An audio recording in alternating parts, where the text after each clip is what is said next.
12 नवंबर को हुई भारत की सबसे बड़ी विमान दुर्घटना, जिसमें 349 लोग मारे गए थे। इन विमान यात्रियों के राहत बचाव एवं अंतिम संस्कार में जी जान से जुटे थे संघ के स्वयंसेवक। मुस्लिम देशों में भी हुई थी संघ की मुक्त कंठ से प्रशंसा।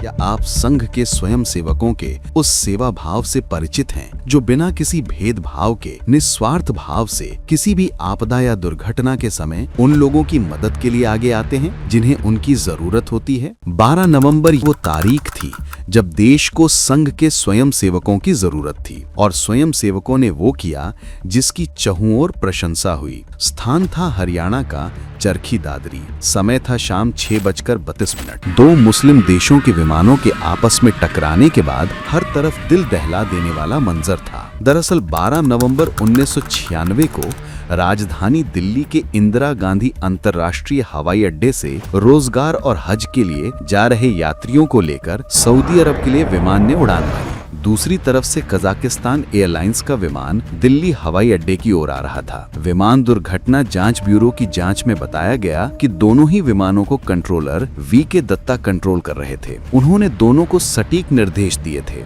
किंतु कजाकिस्तान एयरलाइंस का पायलट एयर कंट्रोलर की भाषा नहीं समझ पाया और भारत की सबसे बड़ी विमान दुर्घटना हो गई, जिसमें 349 लोग मारे गए। हरियाणा के चरखी दादरी जिले के लोग भी इस भीषण हादसे के साक्षी बने। लोगों ने बताया कि बादलों के बीच एक तेज रोशनी नजर आई। कुछ देर बाद ही कलेजा कंपा देने वाली आवाज के साथ 2 आग के गोले बादलों के बीच दिखे और देखते ही देखते उल्का पिंड की तरह गांव के खेतों में बरसने लगे। अगली सुबह पता चला कि वो आग के गोले दिल्ली से अरब जा रहे यात्री विमान और दिल्ली आ रहे कजाकिस्तान एयरलाइंस के मालवाहक विमान के टुकड़े थे और ऊपर हवा में ही दोनों वायुयानों की जबरदस्त टक्कर हुई, जिसके बाद दोनों धरती पर गिर गए। ये वो वक्त था जब दुख, दर्द और पीड़ा के बीच जीवन को तलाश करना था, मौत के इस मंजर में जिंदगियों को ढूंढना था। और ये वो वक्त था जब एक बार फिर राष्ट्रीय स्वयंसेवक संघ को मानवता की पुकार सुननी थी, क्योंकि जब जब मानवता पुकारती है, संघ के स्वयंसेवक मौन भाव से उस पुकार का उत्तर बनकर खड़े हो जाते हैं, बिना किसी प्रचार, बिना किसी भेदभाव के, बस सेवा की भावना के साथ, क्योंकि उनके लिए सेवा कोई कार्य नहीं, एक साधना है। 12 नवंबर को भी वही हुआ।